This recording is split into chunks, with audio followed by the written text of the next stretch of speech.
बात हम लोगों ने श्रवण की, मूल श्रीमद् भागवत जी में प्रवेश किया। मूल श्रीमद् भागवत जी को प्रारंभ किया है श्री सुखदेव जी ने, श्री व्यास जी ने,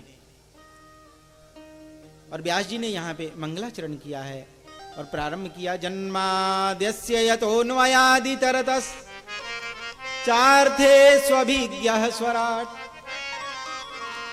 तेने ब्रह्म हृदय आदि कवये मुह्यन्ति यत्सूरयः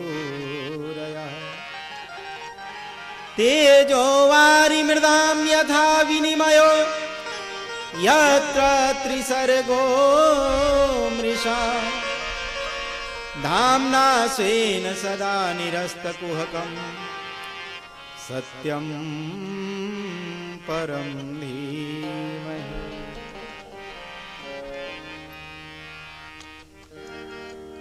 अब श्रीमद् भागवत जी को प्रारंभ किया तो कहां से? जन्माद्यस्य यतः,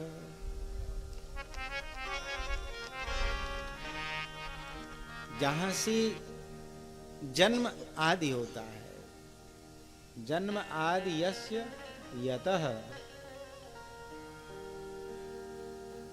अथवा तो श्रीधर स्वामी पाद कहते हैं यह जन्मादि विकार रहित तस्य, जो जन्मादि विकारों से रहित हैं ऐसे परमात्मा।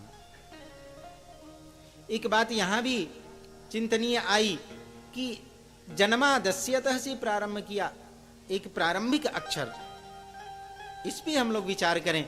प्रारंभिक अक्षर क्या है? ज। जन्माद्यस्य यतः,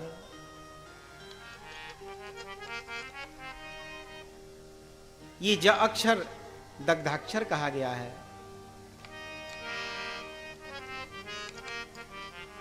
दग्धाक्षर से प्रारंभ क्यों किया?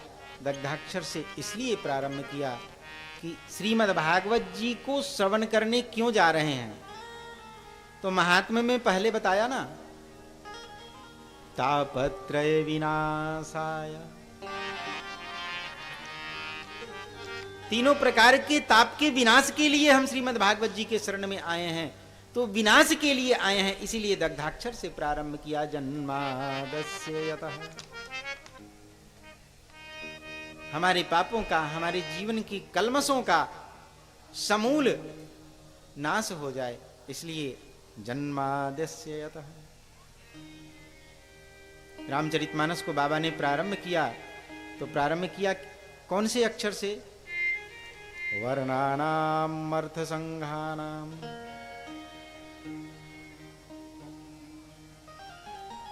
और रामचरितमानस को विश्राम दिया तो दह्यन्ति नो मानवाः, वह अक्षर पे ही दिया है। अमृताक्षर से प्रारंभ करके अमृताक्षर पे समाप्त किया, और यहां दग्धाक्षर से प्रारंभ किया है, इसलिए कि हमारे जीवन की जो सारे पाप हैं वो दग्ध हो जाए।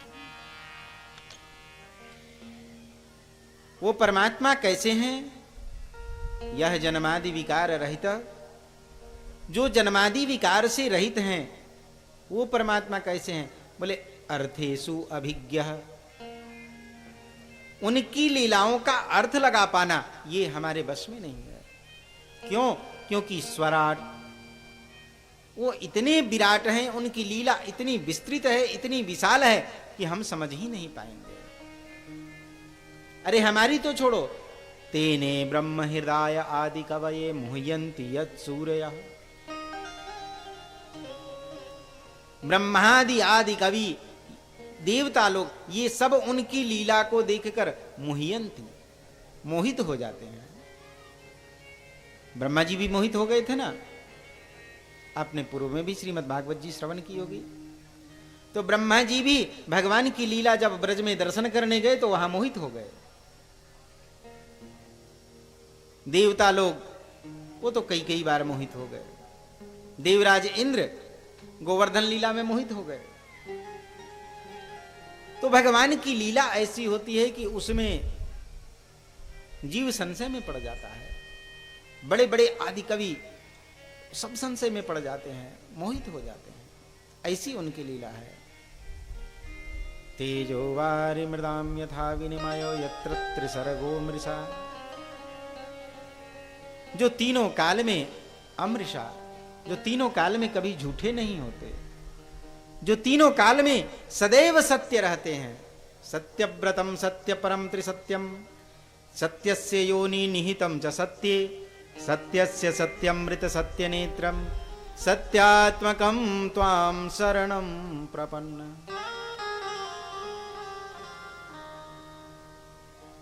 वो तीनों काल में सत्य रहते हैं, जो तीनों काल में सत्य हैं, ऐसे परमात्मा के चरणों में नामना स्वेन सदा निरस्त कुहकम, जो अपनी लीला और अपने धाम के सहित सदैव सत्य हैं, ऐसे सत्य स्वरूप परमात्मा सत्यम परम धीमहि, ऐसे सत्य स्वरूप परमात्मा के चरणों में मैं बारंबार प्रणाम करता हूं। सत्यम इति सच्चिदानंद रूपम, जैसे वहां प्रारंभ में कह दिया विश्वोत्पत्त्यादि हेतवे, वैसे ही यहां पे सत्यम कह के सच्चिदानंद रूपम इसका बोध करा दिया हमें। सत्यम सच्चिदानंद रूपम परम परमात्मनः धीमहि अर्थात ध्यायेमः, ऐसे सत्यम परम, ऐसे सत्य स्वरूप परमात्मा के, चैतन्य स्वरूप परमात्मा के, आनंद स्वरूप परमात्मा के चरणों में मैं बारंबार प्रणाम करता हूं। श्रीमद् भागवत जी प्राप्त किनको होंगे, उनके लिए कहते हैं धर्मः प्रोजित कहतवोत्र परमो निर्मत्सराणाम सताम। श्रीमद् भागवत जी की प्राप्ति किनको होगी? बोले जो निर्मत्सर हैं। निर्मत्सर अर्थात जिनके अंदर मत्सरता नहीं भरी है। ये मत्सरता क्या है? ये मत्सरता ही तो हमें सोने नहीं देती। ये मत्सरता जब से हमारे अंदर आ गई है, तब से हम बेचैन घूमते फिरते हैं। आप कहेंगे मत्सरता क्या है? मत्सरता है एक दूसरे को देख के जलन होना।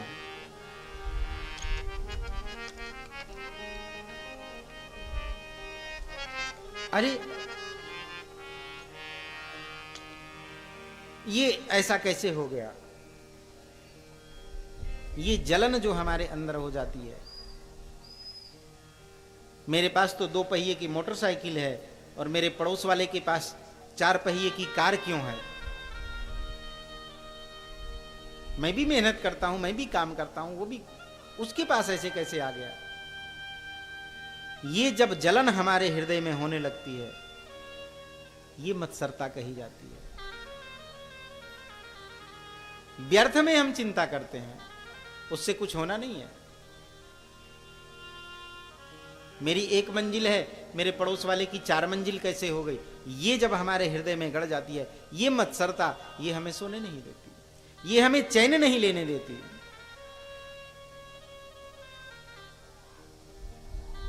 कदाचित सो रहे हों और सोते सोते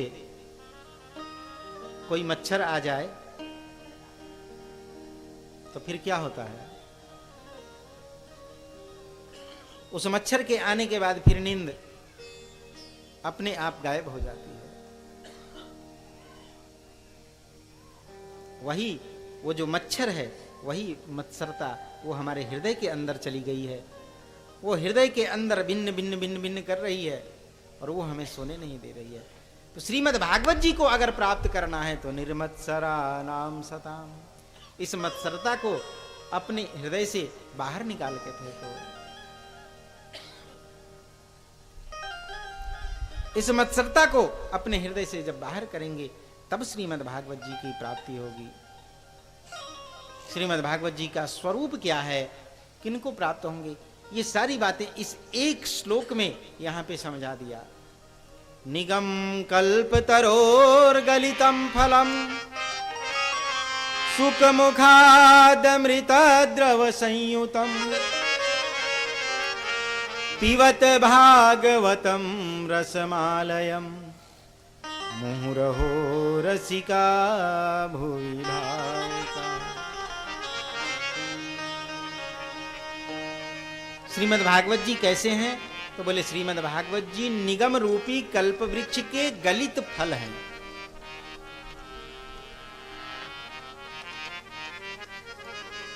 यहां निगम क्यों कहा? निगम कल्प तरोर गलितम फलम। उदाहरण में क्या कहा है? कौन से वृक्ष की बात कही है? कल्प वृक्ष की बात कही है। कल्प वृक्ष कहां होता है? पृथ्वी पे है क्या कल्प वृक्ष? कल्प वृक्ष एक ऐसा वृक्ष है, उस कल्प वृक्ष के नीचे बैठकर हम अपने हृदय में मन में जो भी कामना करते हैं वो कल्प वृक्ष पूरा कर देता है।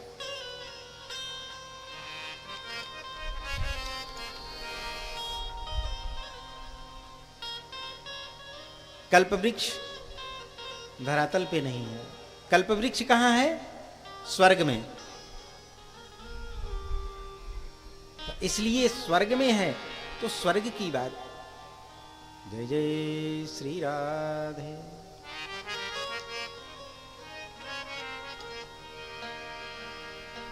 कल्प वृक्ष स्वर्ग में है, इसलिए कल्प वृक्ष